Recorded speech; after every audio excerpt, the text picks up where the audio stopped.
Não culpe um palhaço de agir como palhaço. Pergunte a si mesmo por que é que você continua indo ao circo. Ir ao circo é uma opção sua e não do palhaço. Pastor Silas Malafaia, o senhor afirmou que o pastor Mirim Miguel Oliveira é uma farsa. Em primeiro lugar, ele não é pastor. E eu vejo que ele foi preparado desde criança. Nós vamos ouvir o vídeo mais impressionante que está viralizando aí na internet agora. Esse vídeo, meus queridos, olha, ninguém esperava por essa. Eu tenho certeza que você não esperava por essa. Bom, até hoje eu me contive para falar a respeito desse assunto tão delicado, que é esse menino, esse adolescente de 15 anos de idade, chamado Miguel Oliveira. Eu preciso deixar um vídeo a respeito do meu posicionamento, porque as pessoas muitas vezes acham que eu estou fugindo do assunto e que eu não quero entrar em polêmica. Mas o que eu vou falar para vocês vai desmistificar tudo que você pensou até agora sobre esse menino. Eu quero tratar de algo muito mais profundo que ninguém enxergou ainda e que provavelmente vai abrir os seus olhos em relação até os seus filhos dentro da sua casa. O Miguel, ele é um adolescente, ainda não é um adulto, mas ele hoje já é construído. O que acontece é que ele hoje representa realmente, através de alguns vídeos, uma farsa. E eu vou passar alguns vídeos para você, mas até o final desse vídeo, você vai entender melhor por que ele é vítima. E uma vítima muito triste. Uma vítima muito judiada pelas circunstâncias da vida. É com muito temor a Deus que eu falo isso, porque eu tenho filhas e todas elas servem ao Senhor. Elas já estiveram pregando também na igreja. E eu sempre tenho um cuidado muito grande em guiá-las num caminho que não venha trazer religiosidade, mas que venha levá-las a um relacionamento com o Senhor, através do Espírito Santo. O que eu vou abrir aqui é muito sério. E eu não sei nem se eu vou receber um processo em cima disso pela família do Miguel. Mas eu vou falar de algo que Deus tocou no meu coração, irmãos. E eu vou dizer para vocês, eu lamento ter que dizer as coisas que eu vou dizer aqui. Mas eu me dou no direito de falar tudo que eu vou falar aqui. Quem me conhece sabe que eu não vou poupar palavras. Eu sou a pastora Renata Vieira. Se você puder e achar que faz sentido me ajudar, apenas dando um like no vídeo, curtindo o canal, falando algum comentário, eu quero ouvir sua opinião. Isso vai produzir com que mais pessoas ouçam esse vídeo e traga para mim uma resposta de que realmente vale a pena continuar fazendo esses vídeos. Eu quero fazer porque eu quero realmente edificação da igreja, mas eu gostaria de coração de ver um resultado disso. Assista comigo esses pequenos vídeos desse rapaz, tá bom? Um vídeo aí que tá viralizando de você pedindo R$1.000. Isso foi num culto em Brasília em janeiro. Em janeiro. E se eu quiser pedir 10 mil em cima do altar, eu posso pedir, irmão. É uma oferta. Quem quiser pegar, porque pega sim ou não. Mas o que tá ferindo o seio da igreja? Eu tô te obrigando a fazer um voto? Eu ponho uma arma, um revólver na cabeça de alguém, ó, sobe no altar? E tendo forma culto, voluntária, né? Voluntária. Vê o culto. Eu abri uma live esses dias em cima do monte. Marcos Lima é testemunha. Pedindo pix pra voto. Meu pastor Jesus, tá amarrado. Você tem que ter pastor autoridade na terra. Diga glória a Deus. Ei, eu tô falando off the king, é pra mim, não é pra você não. Deixa eu fazer uma pergunta. Mas quem que é esse que é the king the power? E a irmã que falou lá aquele palavrão em cima do altar? Por que não criaram problema com isso? E se eu quiser falar inglês em cima do altar? Problema nenhum. Então pronto, irmão. Então morre o assunto. Faz pergunta decente, faz pergunta de Bíblia. Não, mas acabou. É negócio de ai, the king, ai, the power. Irmão, mas é o que tá em evidência. Se eu quiser falar Mohamed, Mohali, se eu quiser falar árabe, se eu quiser falar francês, se eu quiser falar, se eu quiser falar merci, se eu quiser falar Mahá. E o que fere o seio da igreja por causa disso, irmão? Se Jesus quiser usar uma mula, irmão, Jesus usou uma mula como meio de comunicação. Mas entenda o que eu tô falando. Jesus pode usar TV, pode usar um meio de comunicação, pode usar... Quantas pessoas sentem o Espírito Santo de Deus dentro da casa através dos hinos louvores? Que é por aqui, irmão, ó. Acontece até os dias de hoje. O mesmo Deus do passado é o mesmo Deus do presente e do futuro. Não fica forte, pô.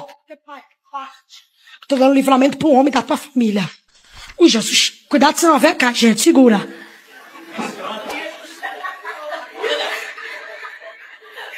Tá filmando ali o crente aranha, pega, caiu no altar.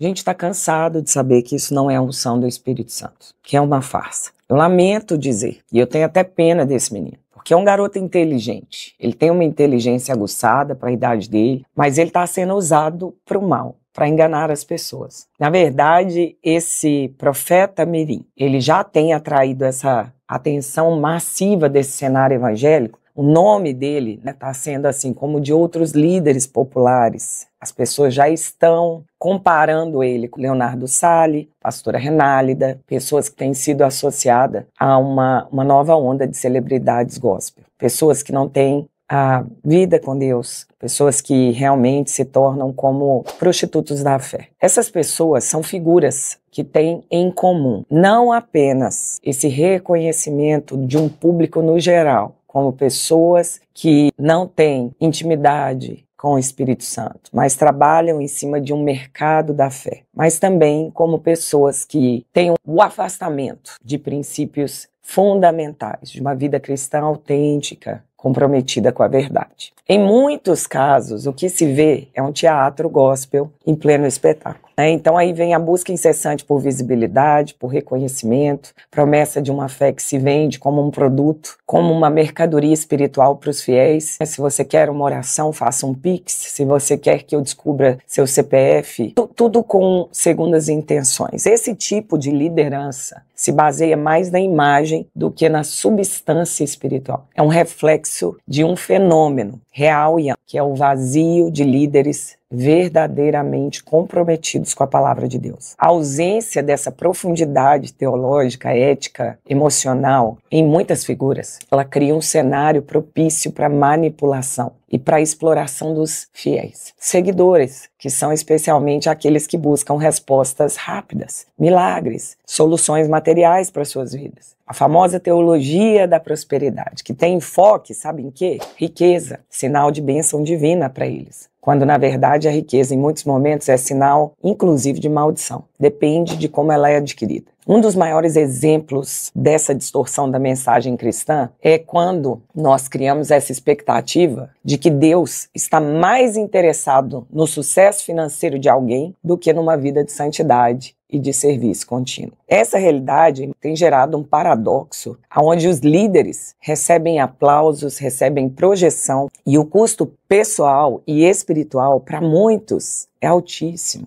Porque o glamour da fama, queridos, no meio dito como gospel, é muito sedutor. Ele carrega com ele uma pressão imensa. Para esse menino, Miguel Oliveira, por exemplo, esse status de profeta não é apenas uma posição de prestígio, mas é também uma carga de expectativas intransigentes. A necessidade que ele tem de agradar seguidores, de manter relevante, de performar uma espiritualidade que muitas vezes não corresponde à realidade dele, à realidade interior dele, são uma das armadilhas mais terríveis desse tipo de ascensão. E essa dinâmica que vai se agravando com o jovem em busca de validação, começa a colocar a imagem de uma linha de frente de um homem muito espiritual, que ele não é nem homem ainda, quanto mais um homem espiritual, que está à frente da verdadeira transformação que Cristo deveria gerar nesse menino. Muitas pessoas não percebem ou preferem ignorar o impacto psicológico e emocional dessa vida, que está sob constante observação. Deixa eu falar para vocês, a fama, ela traz com ela, inevitavelmente, o peso dos cancelamentos, das críticas, dos ataques implacáveis, especialmente nas redes sociais. Você pode notar que ele está perdendo o controle total, porque ele não tem estrutura para aquilo. Até adultos podem sofrer a mesma coisa, não ter estrutura. Ele está começando a surtar. O mais interessante é que um conselho tutelar que proíbe o menino de pregar, então parece que ele realmente não pode mais pregar em lugar nenhum, porque o conselho tutelar proibiu,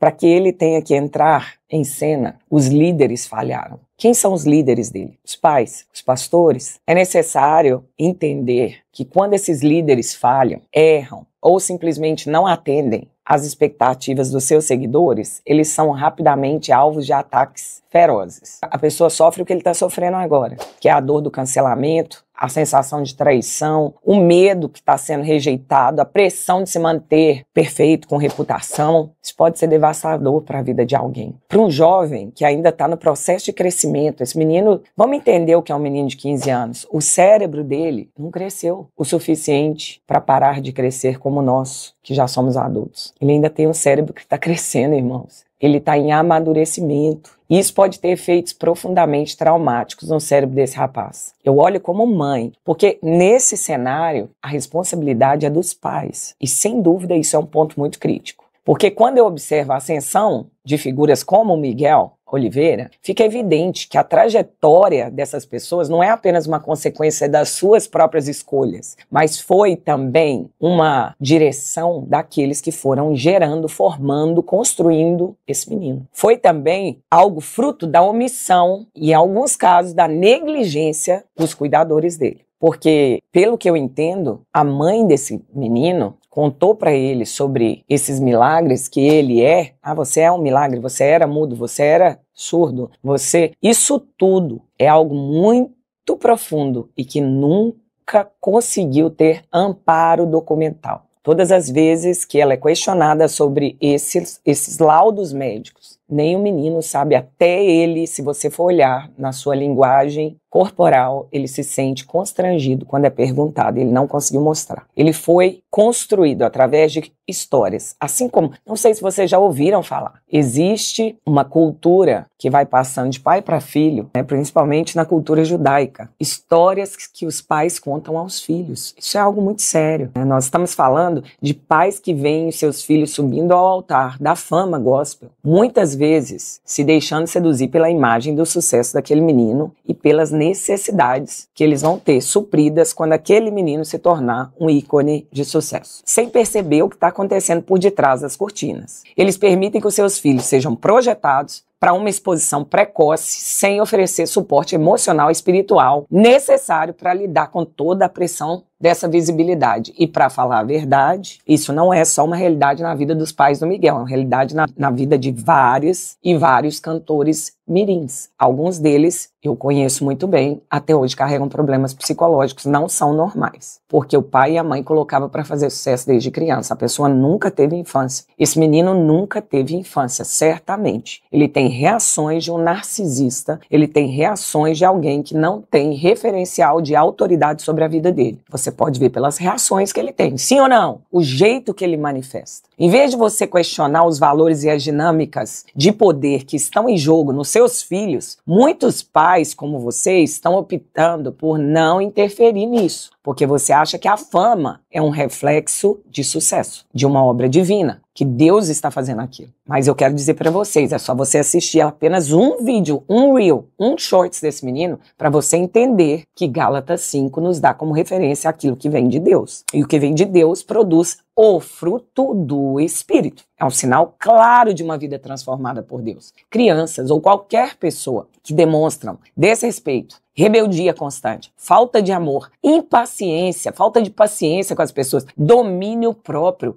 É um menino que está se revelando e ainda não foi nem profundamente alcançado pelo Espírito Santo. Ele precisa ser discipulado com mais firmeza, porque é importante lembrar, gente, as crianças são terrenos férteis. Esse menino foi um terreno muito fértil e continua sendo. Só que eu vejo tudo num nível muito avançado, porque ele já tem uma imagem. Ele não teve, eu volto a dizer, infância. Com 2, 3 aninhos eu pesquisei toda a vida dele. Eu olhei a biografia dele. Eu assisti tudo que tinha de YouTube dele. Eu queria ter uma opinião formada que fosse aquela que o Senhor me desse na formação de todo conhecimento a respeito dele. E eu olhei para a mãe e eu vi a mãe, uma mulher que nem era da igreja, uma mulher que passava por situação financeira difícil, que seguia e visitava as igrejas que a avó do Miguel, mãe do Miguel, frequentava. E me parece que toda a família da mãe sempre foi crente, ao contrário daquilo que ele diz nos podcasts por aí, e sendo crente, ela colocava vídeos, ela colocava fotos, ela levava aos cultos para visitar, onde ele era realmente exposto a grandes pregadores pentecostais. E aí o que acontece? Como grandes líderes e pregadores pentecostais, ele passou a agir. Porque muitas vezes essas crianças não têm o temor, porque elas ainda não aprenderam.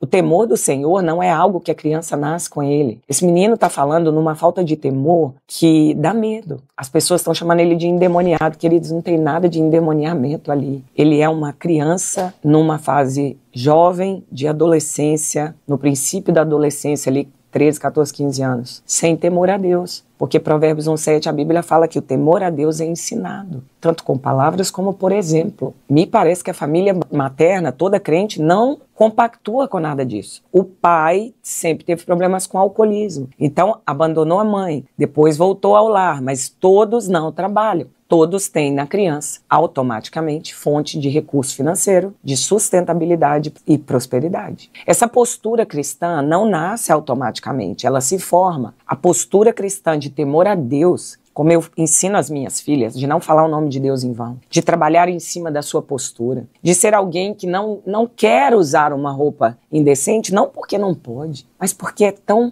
triste para o Espírito Santo olhar para você e ver que ele te fez tão linda. E você não dá valor àquilo, você se mostra para todos. Qual o valor que você vai dar quando você tiver um esposo? Sabe, as coisas têm que fazer sentido para eles, tudo tem que ser ensinado. Tudo isso nós ensinamos com uma forma como correção, como ensino, com amor, principalmente com testemunho dentro de casa. A verdade é que essa exposição precoce do menino, quando não é acompanhada, pode gerar um desgaste emocional tão intenso que jovens como esse Miguel Oliveira e até cantorzinhos gospel podem ser presos a um ciclo vicioso de busca de aprovação. A imagem que eles têm deles mesmos, ele começa a projetar para que os outros vejam ele como alguém autêntico na sua fé, como alguém que tem solidez no caráter. Mas aí quando chegam as críticas, que elas sempre chegam, existe uma dor que vem da perda da credibilidade. E às vezes é avassaladora. Esse menino está com uma dor avassaladora desse cancelamento. E eu posso te dizer, ele está lutando para poder respirar alto, porque agora existe o ego, existe o orgulho, existe a noção da maldade já está nele, juntamente com a falta do temor, porque ele começou a ser usado como uma máquina de fazer dinheiro. Então aí ele está se automutilando, porque ele está se defendendo, subindo nas últimas instâncias para defender a postura dele, e você não vê verdade nele, longanimidade nele, fruto do Espírito nele, estrutura pastoral nele, porque ele continua sendo apenas uma jovem, criança, adolescente. Entendeu isso? Na verdade, se você considera muitos desses líderes ainda num processo de amadurecimento, você vai buscar entender melhor quem realmente eles são, porque existe um turbilhão de expectativas internas e externas em cima de garotos assim. A responsabilidade dos pais deve ser algo tão profundo, irmãos, porque a base sólida dos seus filhos, eles olham para os pais. E quando o seu pai te faz de máquina financeira de sucesso, principalmente quando se trata da fé, quando você começa a incentivar seus filhos a alcançar sucesso, fama, e você não orienta, não guia, não protege das armadilhas do glamour da fama, ou principalmente quando se trata da fé, em proximidade do Espírito Santo, em conhecer o Senhor e prosseguir em conhecer, em amadurecer. Deixa eu te dizer, todo pai, toda mãe conhece o teatro gospel dos filhos. Quando você vê um teatro gospel no seu filho, comecem a questionar se o que ele está sendo vivido realmente é o reflexo de uma fé genuína ou se é apenas uma performance. As crianças são muito boas em performar. Muitas vezes, até mais que os adultos, porque eles repetem apenas aquilo que aprendem. São esponjas, são terrenos férteis. Eles precisam estar atentos ao lado emocional dos seus filhos e o impacto psicológico da exposição deles, constante. Principalmente esse equilíbrio entre ministério, vida pessoal. Ele era uma criancinha de 2, 3 anos. Deixa eu dizer para vocês, todos esses aspectos, tudo isso vai dificultar a vida desse menino. Vai dificultar e muito. E eu falo para vocês de coração, não existe nada mais importante nesse momento na vida dessa criança, desse adolescente, do que realmente começar a questionar, abrir o coração e entender como ele chegou nesse lugar. Porque ele precisa chegar nesse lugar de paz, onde ele realmente tem um encontro com Deus, um equilíbrio. Deixa eu dizer para vocês, o maior desafio é restaurar o foco. Porque o verdadeiro chamado cristão não se baseia no sucesso terreno aqui, nesse glamour da fama, das promessas de riquezas materiais, de viver uma vida de igreja em igreja, pregando, cheia de glamour. Não. O maior chamado cristão, ele é construído de uma vida em serviço, de servir o próximo, de servir a casa de Deus, de ter humildade, de ter fidelidade com Cristo. Os pais, eles têm que ser os primeiros a ensinar os seus filhos uma vida de autoridade espiritual, mas que não vem da fama, nem dos seguidores da rede social. De uma vida de caráter de Cristo, que reflete na vida da pessoa, de autenticidade. O cristianismo genuíno, ele exige uma vida de transformação de dentro para fora. Não é uma performance, não é para agradar os outros. A responsabilidade, gente, é imensa, porque os pais, mais do que nunca, eles precisam se tornar esse alicerce e estabilidade emocional para esses filhos, de uma maneira autêntica, longe de pressões externas, distorções. Tá entendendo isso? Então, assim, cortem a religiosidade dos seus filhos, cortem de coração. Faça com que eles entendam que, na verdade, muito mais importante do que ficar falando em línguas é ler a palavra de Deus. Muito mais importante do que ficar gritando, fazendo cenas ali do mundo pentecostal, muito mais importante do que tudo isso é você entender o que Jesus quer de mim. São crianças que precisam conhecer o Deus que se revela a elas. Deus se revela às crianças. A Bíblia diz isso. Mas, irmãos, ali, infelizmente, ele não foi bem acompanhado. Isso vai gerar um desgaste emocional muito intenso nele. E agora, ele já não é mais também um inocente, porque ele agora já se tornou sede dessa planta do mal, da religiosidade que foi plantada no coração dele. Por isso que ele não consegue ter mansidão, ele não consegue ter respeito, submissão, ele não consegue nem conversar normalmente com alguém sem parecer estar tomado por Satanás. Então, assim, queridos, não se trata de poder de Deus nem unção do Espírito Santo. Na verdade, se trata da falha dos líderes dele e da manipulação da alma desse menino, que para recuperar vai ser algo muito difícil. Essa farsa que ele se tornou não é uma farsa só pra gente, é para ele mesmo. Porque pode ter certeza, ele é uma criança. Quando ele deitar a cabeça no travesseiro à noite, em algum momento da vida dele, eu não estou dizendo que é hoje, que é amanhã, porque agora, como qualquer criança, ele está odiando os críticos, porque ele vê como inimigos. Os pais também veem assim, porque querendo ou não, eles estão sendo prejudicados. E muito prejudicados, financeiramente, ministerialmente. Eles estão sendo prejudicados porque as pessoas, o conselho tutelar, os outros líderes que criticam, todos estão tocando naquela figura imaculada do filho deles, que eles mesmos fizeram questão de construir. Então, hoje, esse cenário é de guerra. E o Miguel Oliveira está vendo todos ao redor como pessoas que têm preconceito contra ele, implicância contra ele. Para ele é tudo normal, é tudo legal, tá tudo bem, e ele apenas é usado por Deus. Deus usa as pedras, como ele falou. Usa a mula, mas no fundo, ele sabe. Agora ele já sabe que ele se tornou uma produção do sistema. Ele não tem a menor estrutura, nem cerebral, física, nem emocionalmente. Ele não tem a menor estrutura para ser esse reflexo de fenômeno de alguém, instrumento de Deus na Terra. Ele não tem nem profundidade teológica, nem profundidade ética, nem profundidade emocional. Ele está como uma figura que cria um cenário propício para manipulação e exploração de seguidores. E, infelizmente, se ele alcançou o sucesso que ele alcançou, é porque existe a necessidade de respostas rápidas. As pessoas querem e estão em busca de profetada, em busca de milagres, em busca de solução material para as vidas delas, e isso abre um precedente enorme para que se afastem dos princípios fundamentais de uma vida cristã autêntica, comprometida com a verdade. Irmão, se tem uma coisa que eu sempre pedi a Deus, porque a Giovana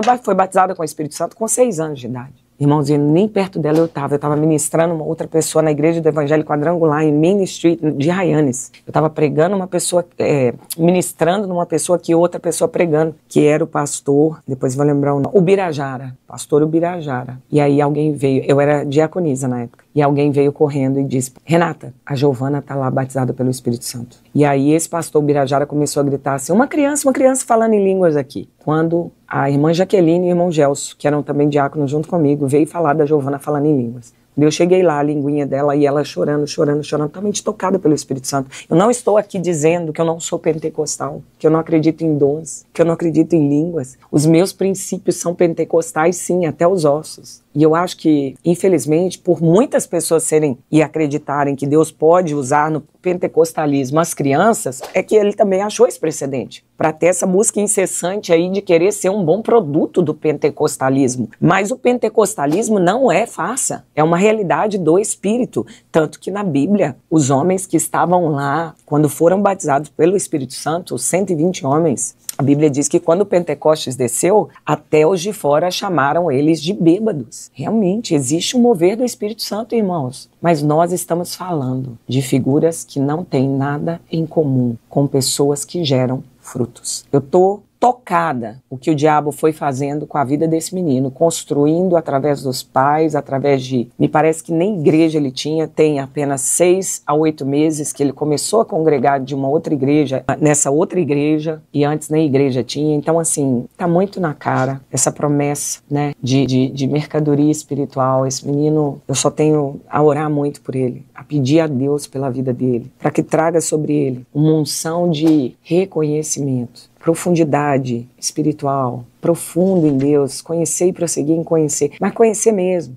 que é impossível uma criança de 2, 3 anos conhecer o Senhor verdadeiramente, é impossível, mas nós podemos ser resposta para os nossos filhos, através da ausência da religiosidade e de mostrar que realmente existe um Deus real, tão real quanto eu aqui falando diante dessa tela, real, que está associado a mim, ao meu espírito e que fala no meu coração, que fala comigo e que eu posso buscar, não só no emocional, mas no meu espírito, de maneira íntima, sinais que Deus dá, mostrar para os nossos filhos os sinais que Deus dá, a terra em si, a natureza, a família, as coisas que nós temos, trazendo à memória aquilo que traz esperança. O Senhor não precisa de advogados, querido. Para que uma criança creia em Deus, é só você mesmo crer. Ela vai herdar a sua crença, de verdade. No sentido de que ela vai viver visivelmente a interpretação, a tradução daquilo que você viveu, de verdade. Que Deus possa te dar essa revelação. Eu creio nisso. E eu creio muito mais que você possa olhar esse menino com um pouquinho mais de misericórdia, deixar ele um pouquinho em paz, para que ele também possa encontrar o caminho. Porque eu creio num Deus que pode levantar líderes não nécios, líderes responsáveis e cheios do Espírito Santo, para ajudar esse menino ou a retornar, porque eu não sei como foi o passado, ou a conhecer o Deus da Bíblia. Amém? Essa é a minha opinião. Eu espero que você tenha gostado, mas se não gostou, eu peço perdão. Mas eu acredito piamente que quando nós temos uma vida cristã autêntica, você não precisa de holofotes, você não precisa de nada para se tornar uma mercadoria, como ele, um produto de venda gospel. Porque agora, infelizmente, para mim, ele precisa muito de ajuda, precisa demais. O Senhor nosso Deus, ele é um Deus que se agrada do nosso temor a ele. E eu estou tendo muito temor para falar isso para vocês. Porque nós não podemos sentar no banquinho só para criticar. A gente tem que fazer uma análise real. Essa é a minha análise sobre a vida desse rapaz. Eu tenho muita pena, mas eu tenho também muita tristeza de saber que ele já lesionou e defraudou talvez dezenas de milhares de pessoas nessa caminhada. Por causa dessa predisposição que já existe nele, que foi construída de falcatruas dos seus líderes, imposta sobre ele, em especial a mãe dele. É esse aí da questão que eu gostaria de passar a vocês, o X da questão, tá bom? Que Deus abençoe, curta, quero ouvir seu comentário, quero ver se você concorda comigo, tá? Porque se você não concordar, eu também quero te ouvir. Às vezes eu tô toda errada também. Eu tô sempre aberta a isso, de verdade. Mas orando, reunindo tudo, analisando a história da mãe, do pai, da família, ouvindo tudo de outros podcasts, pode ter certeza. Eu fiz isso aqui de uma forma muito autêntica, querendo ser o mais honesta e verdadeira possível com o que o Espírito Santo falou no meu coração, tá bom? Eu tô nessa busca incessante, espero que você me entenda, que Deus abençoe sua vida e até o próximo vídeo. Mas uma das coisas que você falou aí foi quando você vai falar sobre a sua vida, não sei o que, para outras pessoas da fé, e aí tem o pastor mais jovem, tem o pastor mais velho, eles reagem de forma diferente, e a gente estava falando inclusive sobre julgar as coisas, né? Sobre ter a capacidade de ter uma ideia do que é justiça. E, cara, e aí eu fico olhando pessoas que... E, porra, aqui eu não vou falar que eu não julgo, porque eu julgo, tá? Mas todos nós julgamos. Pois é. Muito claramente, cara, quando eu vejo um garoto de 14 anos, sei lá, 13 anos ou qualquer coisa assim, fazendo, sabe, aparecendo na internet e tudo mais, ainda mais com as informações que a gente acaba pegando em volta, que, putz, aquilo ali é meio criado pra ser assim, e tem um motivo daquilo acontecer daquele jeito, e de viralizar na internet e tudo mais, eu fico pensando, cara, imagina... Agora o moleque já falou que tem pretensões políticas, o que é maluco, porque ele tem uma criança. Ele tava na né? Assembleia, né? Pois é. Então, fico olhando, eu acho que o nome dele é Miguel, se eu não me engano. Eu fico olhando e fico, putz, cara, o que será? Imagina, eu tenho dificuldade, desculpa se você... Eu acredito que o Miguel acredita, mas eu tenho dificuldade de ver Deus ali, sabe qual é? E isso sou eu julgando, né? Não tem outra palavra, Mas aí, putz, eu fico pensando que aquilo ali pode, inclusive, ser nocivo. E ao mesmo tempo eu acredito que tem gente que se beneficia daquilo de alguma forma. Sim, com certeza. Tá ligado? Porque de um jeito ou de outro tá falando tem uma mensagem divina ali, de certa forma. Um pouco na minha opinião, um pouco de teatro também, para que aquilo ali funcione em rede social principalmente. Mas eu realmente acredito que tem gente que se beneficia daquilo. Então, eu não sei se é de todo mal, apesar de, eu olho e, putz, eu condeno um pouco. Eu fico, cara, the king of the power of the best, que não sei o que, e ticalacatá, que eu fico pensando, como é que é pra um cara que nem tu? Sim. Cara, é difícil. É difícil, cara. É difícil não por acreditar ser certo ou errado, mas um medo dele se machucar. Eu vejo um talento gigantesco na comunicação, na oratória e tal, isso eu tô falando de comunicação, né? E eu vejo que ele foi preparado desde criança. Só que pregar e declarar palavras de vida sobre outras vidas não é sobre comunicação, não é sobre um talento, é sobre ser um canal divino, entende? E esse canal só tem efeito se é feito com verdade. Então, assim, um dos principais motivos de eu ter mais clareza do que eu tenho pra fazer daqui pra frente é eu não me prender mais na fama e no dinheiro. Entende? E eu não tô falando que ele talvez tenha isso. Até porque ele é um menino ainda, né? E ele tá curtindo esse momento. Falem bem, falem mal, mas eu acredito no que eu tô vivendo e tal. Mas o que me preocupa são outras pessoas se beneficiando disso e conduzindo esse menino pra um lugar que lá pra frente talvez apareça outro Miguel e ele seja descartado. Entende? Então, assim, há uma dificuldade muito grande, mas também eu creio que Deus pode usar qualquer um. Qualquer um. Só que, vamos lá. Quando eu me converti, ô Igor, até o momento que eu vim aqui no Flow, as pessoas do secular, as pessoas que estavam no meio artístico junto comigo, ainda não acreditavam de fato numa transformação da minha vida. Mas o povo da igreja também não acreditava de fato numa transformação. Eu tava num lado, então eu não conseguia trabalho nem pro lado secular e nem pro lado gospel. Entende? Mas naquele momento eu falei assim, pô, não me aceitam, não querem isso e tal. Foi uma dificuldade. Foi uma dificuldade até mesmo financeira, entende? De ser reconhecido, de abrir portas, de ter uma clareza real do que iria ser do meu futuro e tal. Mas hoje eu agradeço. Porque essa falta de reconhecimento fez com que eu mudasse e reconhecesse também que eu não estava pronto para isso. Não estava pronto para subir em grandes púlpitos, não estava pronto em sentar na mesa com outros pastores que para mim eram referências, não estava pronto para rodar o mundo pregando o evangelho, eu não estava pronto para diversas coisas, entende? Mas, no caso dele, do Miguel, eu orei já no secreto pela vida dele. E eu creio que vai ser um processo. É aquela frase clichê, o escolhido não tem escolha, mas ele passará por várias coisas. E não é novidade no meio gospel. Eu fui pesquisar, né? Fui pesquisar na história.